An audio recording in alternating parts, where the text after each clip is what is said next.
Selamat pagi.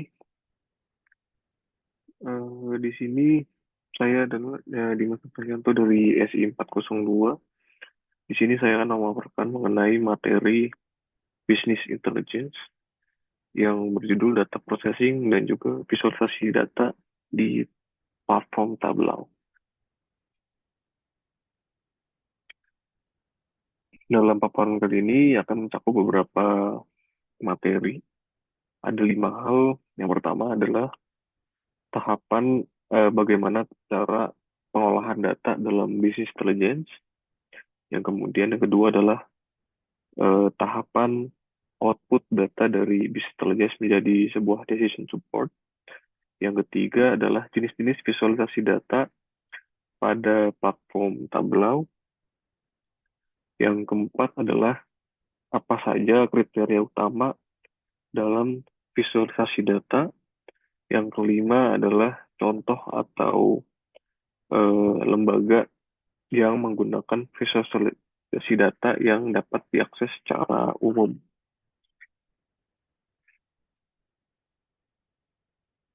Untuk saja mulai pertama.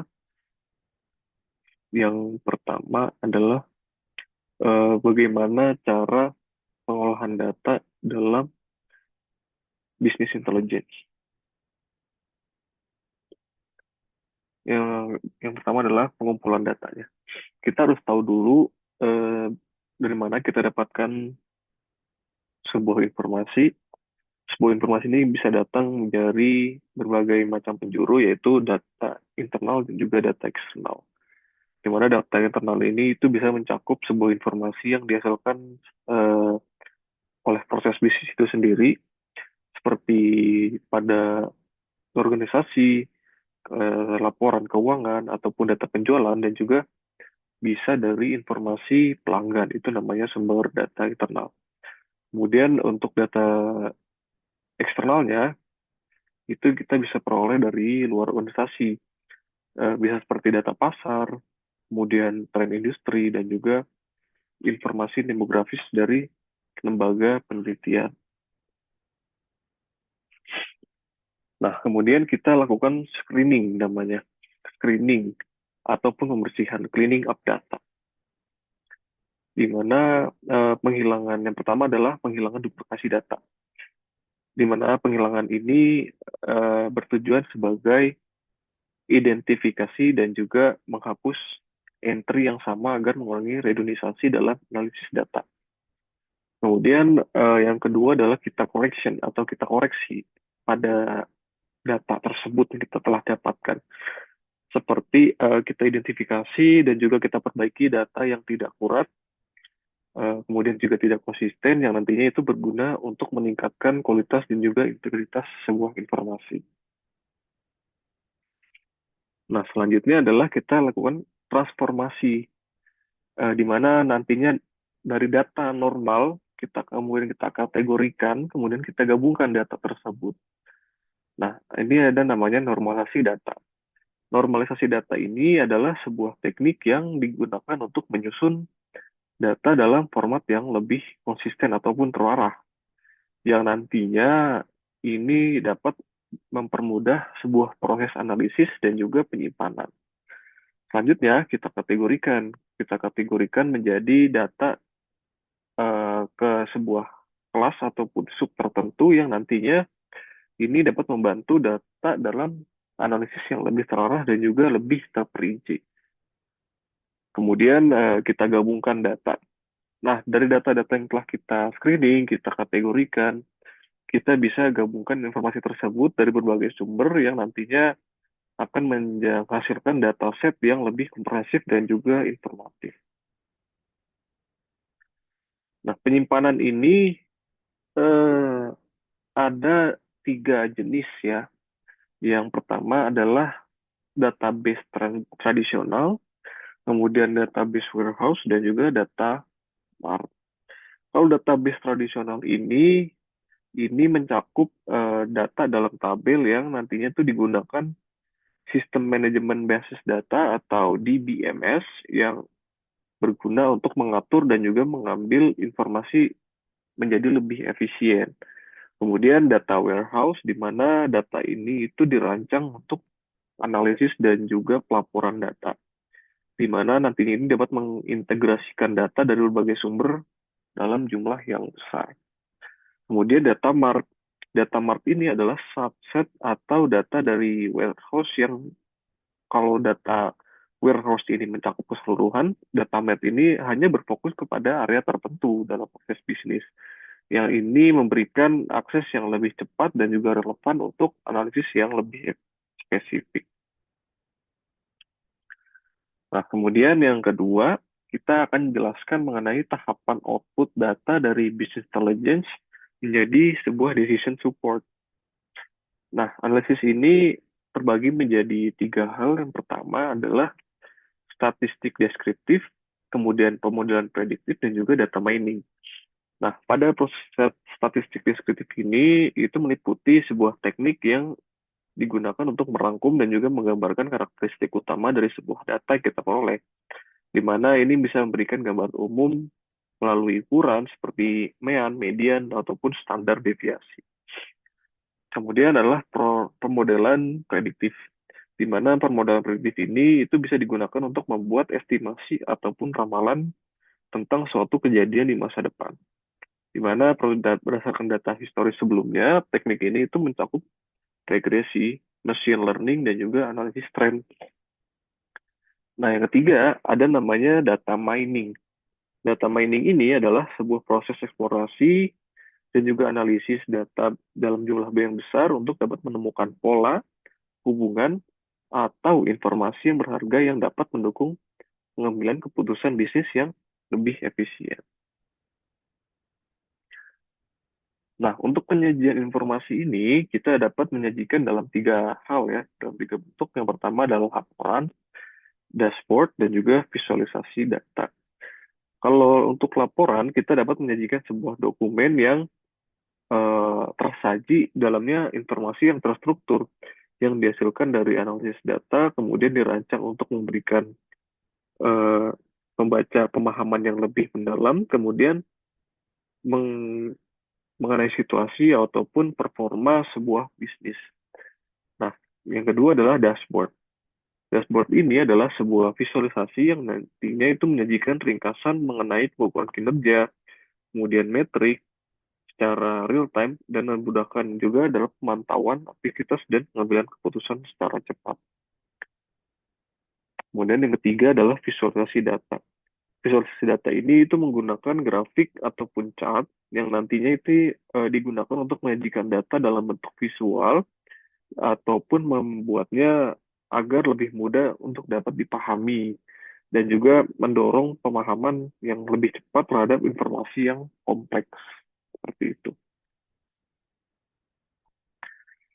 Nah, apa saja sih jenis-jenis visualisasi data pada platform Tableau? Yang pertama adalah ada pie chart, bar chart, dan juga line chart. Nah, kalau pie chart ini adalah sebuah diagram ataupun lingkaran yang dibagi menjadi beberapa potongan yang kita ilustrasikan bisa berbentuk dalam numerikal ataupun proportion, di mana ini itu berguna secara efektif menunjukkan persentase kepada pembaca mengenai total dari sebuah kategori. Kemudian ada namanya bar chart. Bar chart ini adalah mempresentasikan data dalam jumlah kotak ya, seperti table seperti itu. Dia tidak hanya dalam bentuk vertikal, namun juga berbentuk horizontal, di mana data ini dikategorikan berbagai macam kategori yang berfokus kepada perbedaan seperti itu. Kemudian ada yang terakhir dan namanya line chart, di mana line chart ini itu memberikan informasi menjadi berbagai macam bentuk pada sebuah data point yang saling terhubung seperti itu. Di mana ini seperti garis lurus ya, garis lurus yang digunakan untuk menunjukkan sebuah tren dari tahun ke tahun secara kontinu. Nah, kemudian ada namanya map, di mana map ini juga dibagi menjadi dua, yang namanya ada field map dan juga symbol map. Kalau field map ini adalah peta yang terisi untuk menaungi wilayah secara proporsional terhadap variabel yang dipresentasikan. Kemudian representasi visual dari padatan pada sebuah geografis dan juga perbandingan regional. Kemudian kalau simbol map ini itu adalah sebuah simbol-simbol ya, namanya juga simbol dengan berbagai macam ukuran yang nantinya ini untuk berguna mempresentasikan titik-titik pada peta. Yang ini memvisualisasikan data secara geografis, namun juga efektif dan sekaligus memberikan wawasan mengenai besarnya sebuah nilai. Kemudian ada namanya table ataupun tabel. Tabel ini dibagi menjadi dua juga. Yang pertama adalah cross tab dan juga heat map. Kalau cross tab ini adalah tabel silang atau tabulasi silang yang menampilkan data dalam format matriks yang memungkinkan pengguna dapat membandingkan berbagai macam variabel di kategori yang berbeda-beda, namun secara waktu atau real time yang bersamaan. Kemudian kalau heat map ini adalah sebuah peta yang mempresentasikan nilai data dalam matriks ataupun gradien warna, di mana ini memberikan wawasan visualisasi langsung ke dalam pola, tren, ataupun konsentrasi dalam sebuah data. Nah, apa sih kriteria utama yang kita gunakan untuk dapat memvisualisasi data? Yang pertama adalah kejelasan. Ya, kalau kejelasan ini, kalau semisalkan dashboard penjualan ini tidak tidak menyajikan sebuah informasi secara jelas, metrik ini seperti pendapatan yang isinya itu seperti pendapatan, jumlah transaksi, dan juga tren waktu yang digambarkan secara visual yang berguna untuk memudahkan pengguna ataupun membaca untuk dapat memahami performa sebuah penjualan ataupun informasi yang beredar. Kemudian pertama kita harus penting juga memberikan label dan juga legends yang dimana elemen visual ini juga membantu pengguna memahami konteks data yang ditampilkan dan mengurangi kemungkinan kesalahan interpretasi. Kemudian yang ketiga adalah relevansi ataupun hubungan, di mana penggunaan sebuah Key Performance Indicator ataupun KPI yang relevan ini menunjukkan sebuah kinerja bisnis di area yang penting ya, yang memastikan pemangku kepentingan ini dapat mengukur kemajuan dan juga mengarahkan keputusan strategis dengan tepat. Kemudian kita juga harus berfokus kepada pengguna akhir, gitu, di mana ini sebuah visualisasi data yang sesuai dengan kebutuhan dan juga pengguna akhir, yang ini juga sebagai bentuk vital untuk meningkatkan ketertiban dan juga efektivitas informasi yang ingin kita sampaikan. Nah, ini juga termasuk yang hal yang penting juga, itulah keamanan data. Keamanan data ini terbagi juga menjadi dua. Yang pertama adalah enkripsi dan juga restricted access atau akses terbatas. Enkripsi ini adalah sebuah metode penting yang dimana melindungi informasi yang sensitif, di mana ini dapat memastikan hanya pihak yang berwenang yang dapat mengakses dan juga memahami data tersebut. Kemudian kalau akses terbatas ini, itu juga menjamin bahwa hanya pengguna yang berhak dapat melihat dan mengedit data, melindungi integritas dan juga keberlangsungan informasi pada bisnis. Nah, selanjutnya yang terakhir adalah interactivity ataupun interaktivitas, di mana filter ataupun drill down ini memungkinkan juga pengguna untuk dapat menjelajahi secara mendalam, terus juga memperoleh wawasan lebih spesifik dan uh, menganalisis kebutuhan sesuai yang mereka inginkan, di mana ini berguna untuk meningkatkan sebuah pemahaman itu. Kemudian adalah pengalaman pengguna yang dinamis, di mana pengalaman pengguna yang dinamis ini bisa melalui sebuah interaksi ataupun interaktif yang dapat memfasilitasi eksplorasi data yang lebih efektif, yang membuat pencarian informasi ini bisa lebih intuitif dan juga fun gitu ya, menyenangkan. Nah, ini adalah contoh dari visualisasi data yang dapat diakses secara umum Di sini ada sebuah lembaga lembaga kesehatan ya dari WHO atau World Health Organization, di mana ini menampilkan avian influenza atau A H5N1 di Kamboja.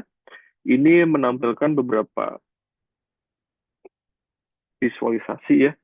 Yang pertama dari demografis penyebaran penyakit tersebut, dan juga eh, jumlah dari pengidap penyakit ini dari yang dilaporkan di Kamboja dari tahun 2023 sampai dengan Juli tahun 2025. Nah, di sini kita bisa lihat pada tahun 2005, contohnya, pengidap penyakit avian influenza ini itu berjumlah 4 orang yang dilaporkan gitu. 4 orang dilaporkan pada tahun 2005. Dan yang paling memuncak itu adalah pada tahun 2013, yang di mana dilaporkan pengidap penyakit ini itu berjumlah 26 orang. Tertinggi dalam sejarah selama kurun waktu kurang lebih 12 tahun.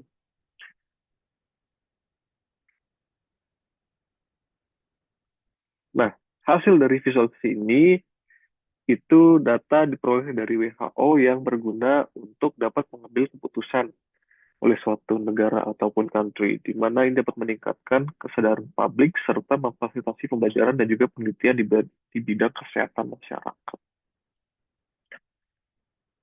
Nah, jenis visualisasi yang digunakan ini itu adalah Google Analytics, di mana ini menggunakan grafik garis diagram batang dan juga peta yang menunjukkan interaksi pengguna dengan situs web dan memungkinkan analisis data yang mendalam dan juga strategis.